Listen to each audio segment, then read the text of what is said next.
question এটা কৰি আছোঁ যোনে শুদ্ধ এনচাৰ দিব পাৰা ইয়াতে লাভ কৰিবা এটা ধুনীয়া কলম এতিয়া তোমালোকে প্ৰথমতে কুৱেশ্যনটো শুনা কোনেও কাকো শ্বেয়াৰ নকৰিবা কথাটো ঠিক আছে যোনে ক'ব পাৰিবা তাকে গিফ্ট দিয়া হ'ব ঠিক আছে তোমাক কুৱেশ্যনটো ধৰি আছোঁ আমি জেনেৰেল নলেজৰ ওপৰত কুৱেশ্যনটো কৰি আছোঁ মণিপুৰৰ ৰাজধানী কি মণিপুৰৰ ৰাজধানীৰ নাম কি কোৱা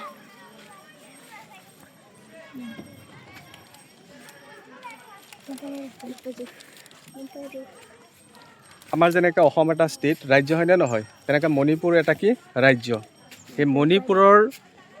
ৰাজধানী কি ৰাজধানীৰ নাম কি ইমান টাইম দিয়া নহয় তুমি কোৱা মণিপুৰৰ ৰাজধানীৰ নাম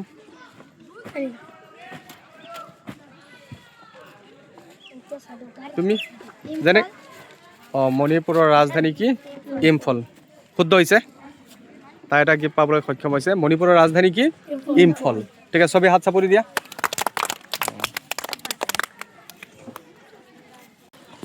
ত্ৰিপুৰাৰ ৰাজধানী কি তুমি কোৱা ত্ৰিপুৰাৰ ৰাজধানীৰ নাম কি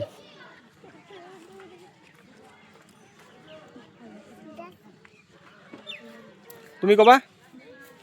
ত্ৰিপুৰাৰ ৰাজধানী তুমি কোৱা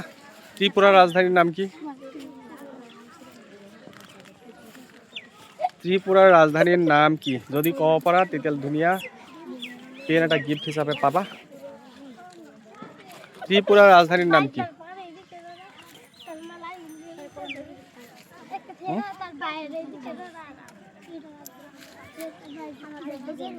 নৰা ঠিক আছে তুমি কোৱা ত্ৰিপুৰাৰ ৰাজধানীৰ নাম কি ত্ৰিপুৰাৰ ৰাজধানীৰ নাম কি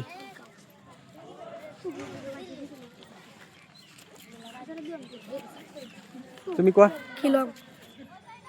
শ্বিলং ভুল হৈছে হা কোনে পাৰিবা তুমি কোৱা আগৰতলা ত্ৰিপুৰাৰ ৰাজধানীৰ নাম কি আগৰতলা চবেই হাত চাপৰি দিয়া ঠিক আছে তুমি এটা গিফ্ট পাবলৈ সক্ষম আছা তুমি দুটা গিফ্ট পাইছা কিন্তু তোমাক এটাই প্ৰদান কৰা হ'ব ঠিক আছে দিয়া পেনটো লোৱা তাৰপৰা পেন এটা লোৱা